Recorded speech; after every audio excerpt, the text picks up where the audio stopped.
YouTube Mirasım Şu kanalı. wakalar 1910-njy ýylyň wakasy şu. Onuň şonu demiryol barıpdyr, Mara demiryol barıpdyr. Demiryolly bile ermenlerem bile barýam şunna. Feodal adamlar Maryn düýü töwereginiň şäher gurulyp, onuň stansiýalar, durullar gurulypdyr bolan hemme feodal edilýän dukanyň togsany götürüm ermenler diýe. Garany bolsa da birlek adyrýan bar diýe, birlek ýarymlagan rus adamlar bar. Şu köpüsi ermeni adamlar diýe. Gaty ermeni köplük diýe şäherde. Şu şäher diýilse de töwerekdaş durşuna türkmen owalarym bolsa diýe. Maryn şu şäher owa diýil, hiç içinde türkmen ýok diýe. Kamarow diýip Maryn gubernatory bar eken, şo wagt polkovnik kesin general adam bolupdyr ol adam. Şo Kamarow Aşgabatdan Mara çekilýän demiryolumy ýollaşy bolan adam şo Kamarow diýilýän. Onuň bir ýokardan Sankt Peterburgdan habar gelipmi ýa öz pikiri bile dipdirmi. Marda anny uny islam dünýäsinde bazar uny nabize ýeşemme uny bazar da şu wagtlar. O wagtlar anny uny bazar bolýar eken islam dünýäsinde. Üçüncü günüm daşary ýurtdan gelen adamlar üçin bazar edýär ekenler marda. Maňa da töwerekden ýokdan bir Owganstandan, Eýrandan garaz gelip bilen ýerden gelip şu bazara çykan zatlar köpülik daşary ýurtda adamlar gelip alýar eken. Başga bir günler anny uny öz adamlarymyz bazar alyp satuw geçýär eken.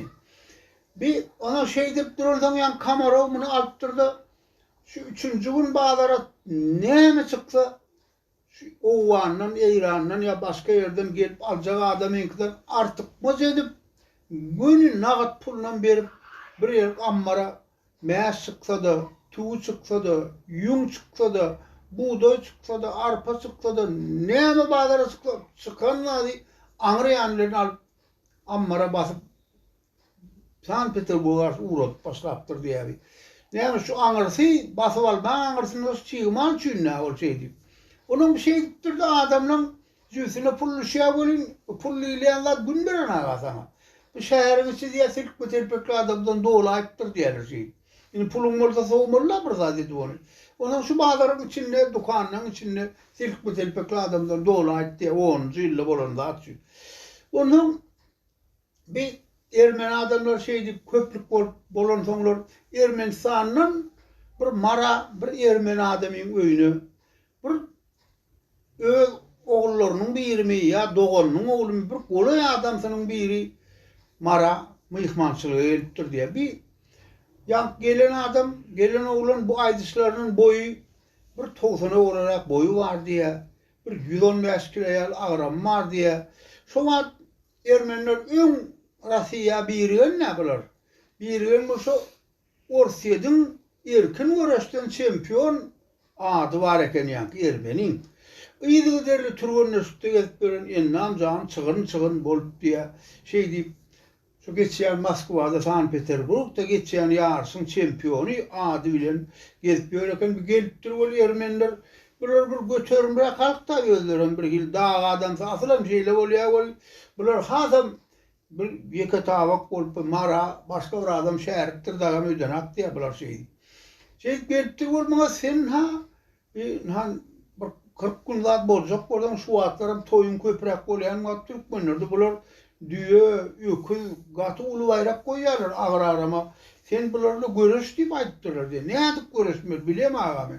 Ena biz seni akdeli, yani barıp seni dilki, gonuňa jaý bolsaň biz seni ödürler. Şu ýörüýte adamlary bar, bekewli var, ortada durýan adama bekewli ile, kaptana durýan emin ile. Şey diýip seni urukdyrar diýipdir bular. Bir gidenem ermeni ýanly gidip birinji gelenim oturyp seni nak görüpdir bolýan. Erkin göreşle türkmen göreşde meňzeşlik bar da. Ýöne birinki de elin ýere degse de dawanyňdan başga bir ýere degse ýykyldyň da. Ol erkin göreşde arkaň degirmeli, oňalak basalaşmaly zat ýok bolýar. Olar atyp gowy diýipdir ol. Hemen biýliginden kuşap tutmaly. Az özüni gowy etýän adam bir 115 kilo diýilýän adam aňry başa adam bolýar da ol. Şey diýdi derlem turgun näşde gesberene munyň men nipdir bir gaty pelwan näle bir nemere bilen görüştürün diýipdir, bolýan ýankyny çykarpdyrlar. Ay bir Türkmen oglanlarym muňa başga bir milletin wekili bolandan göwüni etmezlik bilen şeýle çykyp ay bir duruýup näde ýaka diýip bir näçek bolýar emelini öwrenip görüpdir diýe. Onuň güýjü kän bolmagy emel ermeli. Ýanky Türkmen oglan eýdip beýdi siltejek orda gymyrlaman duran bir ýanky erkin göreşiň emeli bilen marçylla diýip ýeriniňizine gurup durmuny. Onu yıkıp durwal ay bir goh edip asmana ýygyrşyp galyp diýe muny şey. Onuň bir Türkmen ýanky ýykylan oglanyň ýoldaşlary bir tötäni ýykylandyryp muňa özüni çagyryp täzeden tutup başlapdyrlar diýe. Ay maksat şu bir toýda 5 adamy ýykypdyr diýe. Soňky ýykýanlaryny ýem urun tapdyrdy gara seňsele diýe. Şu arkan ay döşüň üstüne alyp ýere ýetip bara kapyrlanýarlar da. Oňa şol erkin göreşiň içinde emeline bar da şu. Ýere ýetip baraka öwrülüp sırsa burup şey adamlar seňselip diýe bir salymdan turup diýe. Ay gara şey bu toýda muny ýykan bolmandyr. Iň ulu bayragyna alypdyr bu welin ýanky göreşýän olanlar ay bolmady. Plan kakan çağırıp gelir innik toýdan hep plan çowundan ýene plan ýerde toý bolýar. Gelip bulan türkmençerak bilýänlerini diýýär bir baranlaryna, mara baranlaryna bir ýetişlili bolup dur da bular. Onu türkmençe bilýänlerle gepleşip plan toý bir ýerde toý bar diýip oňa şey diýip çağırıp özüni nöktü. Plan kakalaryny çağırıp berdi. Ay eline düşeni çyrşa burýa diýe bermeli. Soňa waka gara şey diýip ökdelep bir göterimli bilen bir şikes salyan adamyň gowurlanyp türkmende hiç adam. Şol bayrak koýulandan soň bir ýere agyrsa da günäkär däl, hazaýmy diýerler bolýan. Ýöne nahak bir şikes salyp görüşýän adamyň gowurlanyplar da. Görün ay bir çyrşap teňsele diýe oglan perwany gara zordan özüne getiripdirler bir egini çykypmy. Gara eline düşeni şey diýip gorkor ýalyga dikip barýa diýdi. Ay bir şey derkä bilen bir onun näş ýüri muny çekipdir bi. Plan kakan çağırıp gelerin plan ýerden. Ay getirin plan kakalaryny ýeriňizde çyrşap ulu bayrak artdyr diýdi. Ay soňa waka bular ermenler muňa nagara ertip, kernay surnoy çalyp, ay inne bir utandyrýarlar, milleti bol ýere sokýarlar diýdi. Gara şey ýamyz edip diýe. Hamana diýsem şu hemdemirden goşun maraç bolanyňaly, indi namys edip başlapdyrlar diýe muňa. Ay onu namys ederçe bar diýip töwregini goho diýenlerim gitdiňçe köpelip diýe gaty kän bolup gelip ay şey edip hi başga da görüşýärler, bam türkmenlik ýörýärler diýe. Ay gara şey edip näme de bolsa ýerli millet gara çetini diýip bular gaty namys edip barıp bir Niýaz Murad aga diýip bir ýaşly öň görüşýän adam bar ekeni. Bir halky ýüşürip adamlar bilen maslahatlaşyp hem bir adam tapylmazmy diýip gara bir ahuny mollasna çenni biriň öýüne ýüşüp maslahatlaşyp ýanky ahun adamlarym diýe be adamlar her ýyl zat gördük bu bir boljak zat dälebi. Hanmaňa bir adam tapyň indi şu marda adam ýokmy? Ay ýok. Indi şuna ýykjak adam ýok diýipdirler. Be bolmady hobi. Şu duruşuna bu ýygyna gitse näme bolar ahry? Ay onu ýanky ahundan bir diýe aýdyp diýe adamlar kakas türkmen bolsa bolýar. Tapyň nerden tapsan tapyň şu amy derýa bilen Kaspiň arasynda adam da şunu ýukaryaly adam tapylar şuna. Han tapyň muny beýt maskara edip gitse bolmady diýipdirler diýe. Indi bu şu edip görüşüp diýem ýygyna gitmeli wagty gaty golaýlapdyr diýe. Ýygyna gidäm elrek wagtym golaýlap gelýär şu oturan adamlaryň biri içinde "Haw, hany biz zoomyny kanowlan kim şo?" Gördük haw şonu. Eger zoomyny ýöne sallanşapda gunnawly ýatan çağan alan ýaret ýykda ol. O zoomyny ýanyna bar görüşýän ýok dary. Han şol oglan kim? Tapyň şonu. Şo perwan oglanyny ipdirer bolýar. Aýanyň bir oglan men tanýan. Perwan şo diýipdir diýe. Ondan hany muny alyp gelin, onu alyp geleningizden soň gurrun soňa dertişip diýe. Muny ýörüýte adam urudypdyrlar diýe. Bir de şowa gelipdir de salam bar eken, tanışlyk bar eken diýe perwany.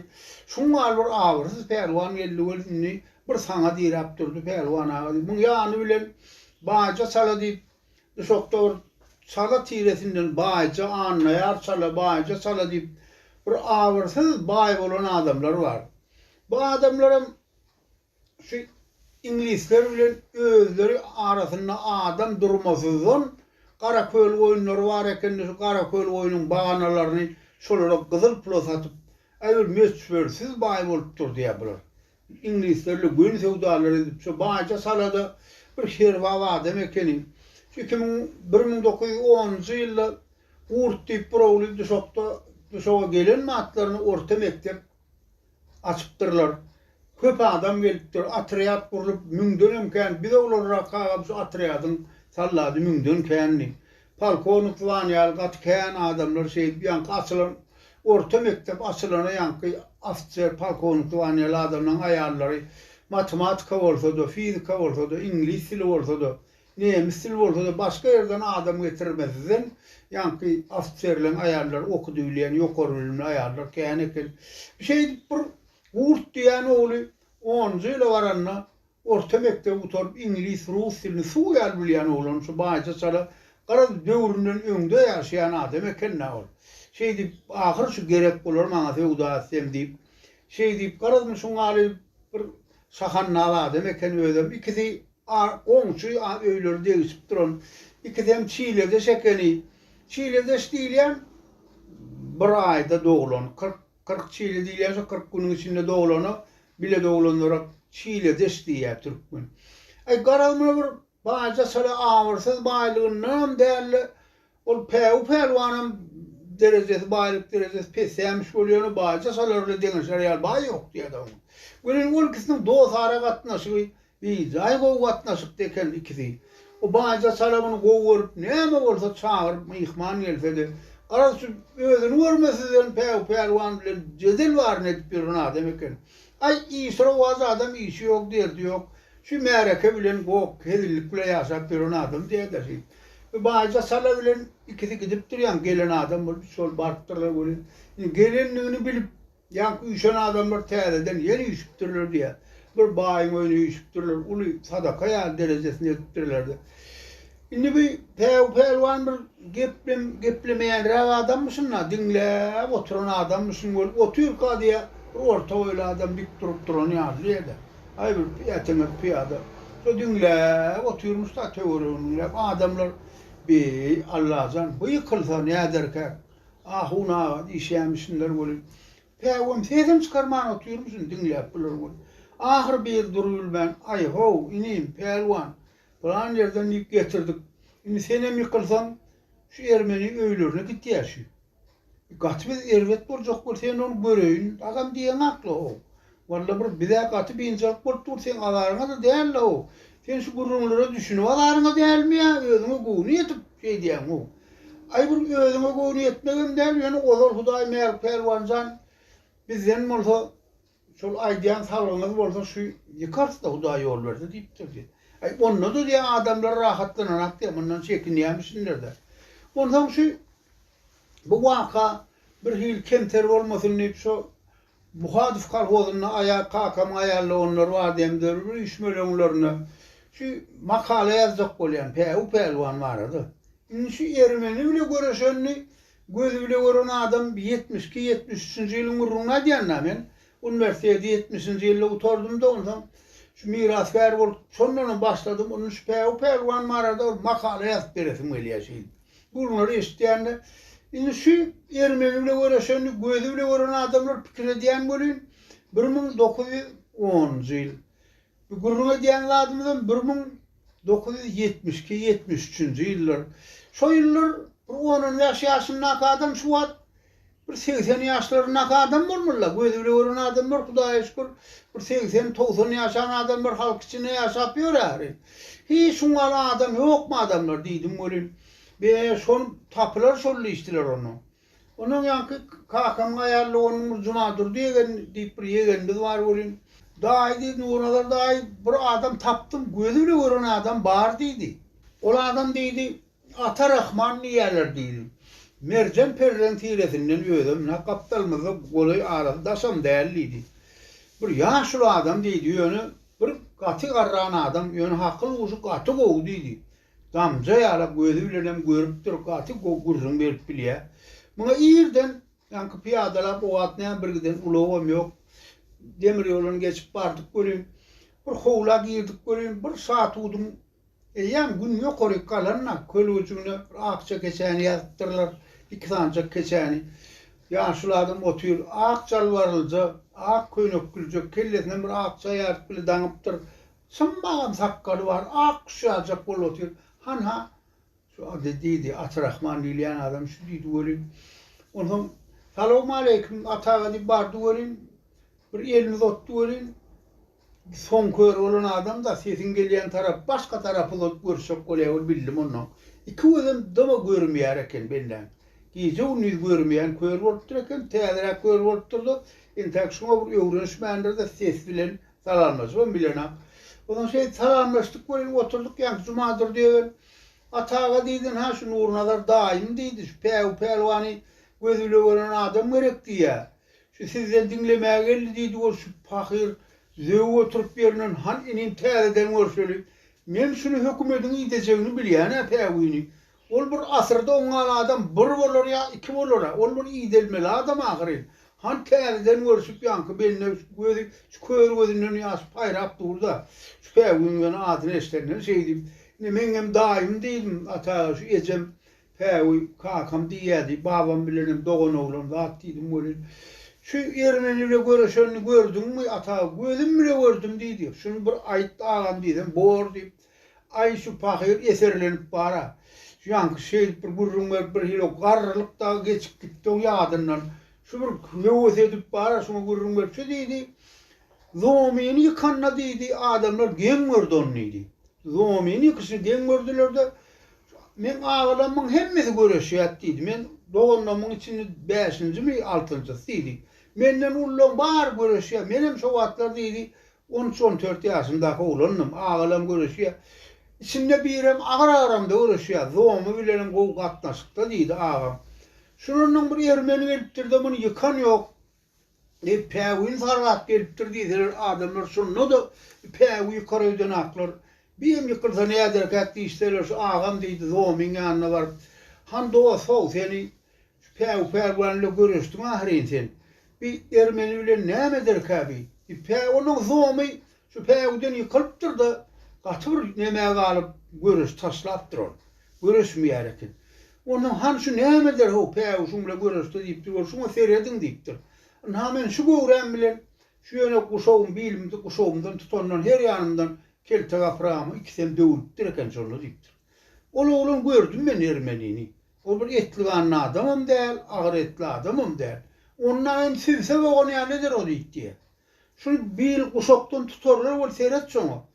Uşağın içinde biri aylanıyor ama Ermeni'nin ya da yine dıyızdan şağı imlamaya. Görün şunu niptir. Şu uşağın içinde şu Ermeni aylanıp bileyen orada gücü var oluyor onun. Yine şu uşağın için boğuyup taklaptır dıyızdan şağı imlayan orada sırsar yerimizin onu niptir.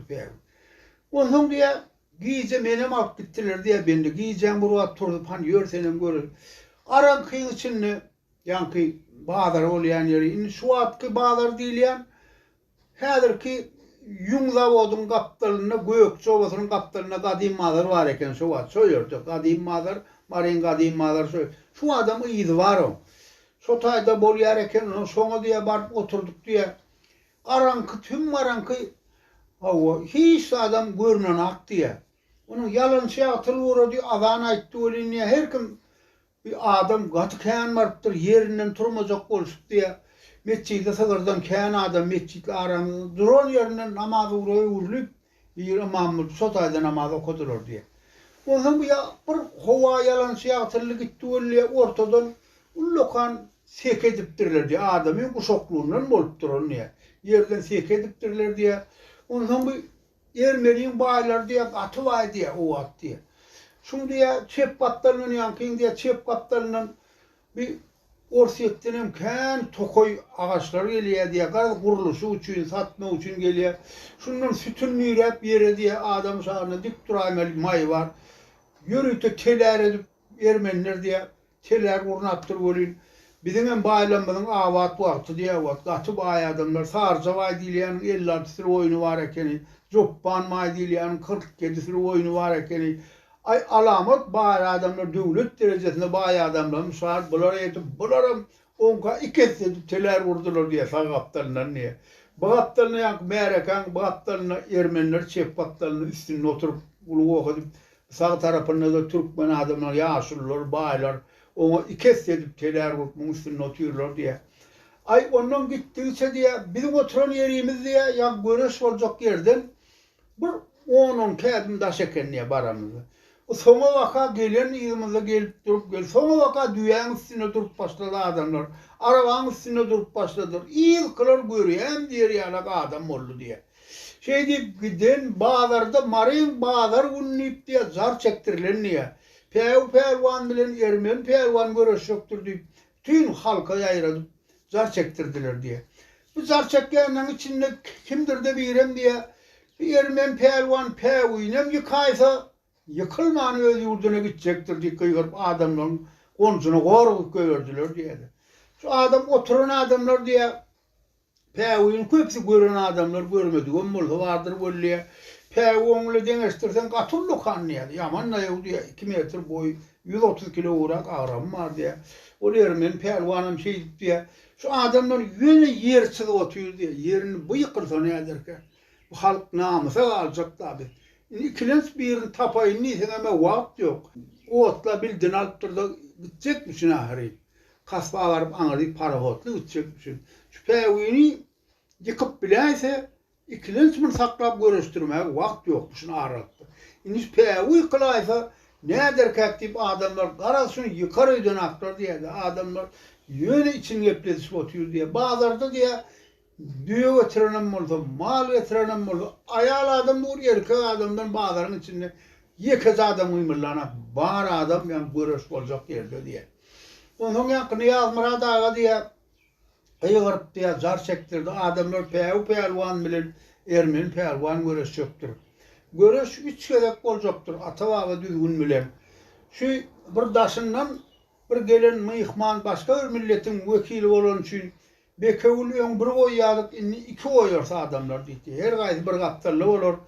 Şu tegeleğin daşında da tegeleği 3'e bölüp Ermenilerden bir adam emin Türkmen'in bir adam oturup şu ara çare olsa da hiç dava cencel bolmadı yani iyinin katı bir zada yazıp gitmeyinden korkuyorlar diye de. Şunu niye bir halal bolsun deyip diye ne yazmır da kıyır, zar çekti kıyırdılar diye. Ondan bu Ermeni bölgeden ne mevlenine silindir şili yapalı. Bantik gaz tukulcu Ermeniler geldi. Yankı Ermeni oğlanım geldi diye görüşen oğlan kim ki diğer yerler oğlanın içinde diye. Onun Ermeni var diye. Geldi oraya ki Ermeni oğlan bir yalpırlık spor deşikle kendine görüşülen eşin yalpırlık görünüşünü giyiptirdi diye. Ay bir tüylük bölgesi tursuk giydirilen yerler yankı Ermeni'ye. Doğru söylüyor. Tüy otur adamlar diye onlara adam vurulmak diye değil. Bar soğuk değil yanlar katı kasıp da var. Şu diye iyincinin yanından kükürtseyi koyuyordu. Kamsı otlarına ne bulup gidecek diye de. Ermeni'ye. Şu adamlar barhasız sıvatlıya diye şunun. Bunu gördüler öyle çıgın morttu diye çığınlarda atlar diye şeydi. Bu buğutlarda atlar diye ay Allah böyle de bir adam olacakken. Türkmen'in pervanları eşiğini çıkarıyor mu ne mi? O derecede göründü diye de adam eşiğini çıkıp duran adam göründü diye. Ay ondan mı çıktık o arada diye durup ay bulur boğazdı. Ay onu yan sadece ha pervan geliyor dediler diye. Yanına da bağcı sala var dediler. Bize birinci de yok görüyoruz. Bayağı demek niye. İkisi bile geliyor diye. Karavat yanlar vardı öyle niye. Pervan Ermeni'nin üstüne avantur diye. Hay bir yasıpı yağdı diye. Dayı oğlu adamlar şimdi yıkar öden ak diye de. Hiç diye. Hiç yıkılsa bir. Bunu ediyen emelleri görülen emeller dahi. Buna din arkan aydan kişi oluyor da yere yatıp paraya kadar parçaladı beyle vurup koyuyor yere deyip diye. Şunlara dayavum şey diyen aklar diye de. Ay onun zar çıkıyordu diye adamlar pervanlar ortağa geldi. Uşağı tuttular. 3 kadek görüşmeler adamlar deyip koyuyordular diye şey. Uşağı tutup durdular böyle niye yankı Ermeniler ay goh edip başladılar diye de ay bir kıyıgırayalar goh ediyor bizimkilerin yurda yetinemeyin ister burun eşleniyor diye bari yeresini otuyorlar diye. Şu Ermeni var Sinan şeyle edecek bollu öyle ağam kıyırdı adamlar pevik geldi kıyırdı diye Guresi kıymırlan akmış onun içinde. Dizden şagaya kıymırlaya diye. Ağam ki yekiz adam bana yollaşır, yıkardık kıygırayan adam yok diye. Hemmek şu yıkılır diye. Ay yankı bu Ermenilere boğu diye, ol yankı diye, koloyuna geldi olin. He götürt diye yukarı. Şey deyip götürttü diye. Sağ dizine götürüp diye. Şu daşına ayla vurup diye. Her gede aylanına yukarı kalır ya diye. Her gede aylanına yukarı kalır ya diye. Ondan şu kaldırıp döşü diye Ermenin döşü pevin yüzüne koloyla duvarlıya. Serpmeden kaytarayan niyeler şunu. Sağını götürüp duran burada. Ayağını çalsır beylek var yani. Eylülüğüne karşı. Şu tahta diye üstüne de burada da yazıttırırlar diye beni. Üstüne kadar o at neyem hedirkiler ya yumuşacık masal kadar bağır mı bileyim da. Sebep ol orsiyette görüş gitse de bizim bu yerlimizde mal görüş yok. Burada da yazanırlar da. Tahtanın üstüne burada da yazılır diye. Ay şu götürüp diye aşağısına vurdu. 2 tane adam üstüne gürpülle kayıttı diye de. He oturduğun Ermeni tronak diye de. Şu adamlar şundan bilenak diye. Onun Ermeni'nin yüreği ağırlanıyor. Yankın var. Edip başladılar öyle. Bir içinde diye. Ay teke gözün aydın deyip kıyırdı diye şey. Yine Allah'lar da diye. Allah. Şu hor olup kıyırıyorlar. Ay teke gözün aydın. Ay teke gözün aydın. Üç sefer şey deyip. Allah deyip kıyırıyorlar diye şey. Yankı ne yazmır da diye. Goh gidip var ya Ermeni tronak diye. Sen zeleptir diye tronak. Yine diye iki gözünden yaş. Hayrap dur, elbilen, yoşrap olun diyecek böyle, şey deyip böyle. O adamların sesini sazlayan oldu diye. Şu adamın bir sesi birip eline oraya kıyıkırıyorlar diye. Ay Allah. Teke gözün aydın. Şu al diye bunlar telpek sınıf başladılar diye. Şu kara, ak telpekten gün vurulanak diye. Öz telpeğini alıp yiyen yoktur diye sonra diye. Kim biliyor o telpek niye düşüyor? Yeniden yalar gün vurulanak telpekten yani asmanına diye.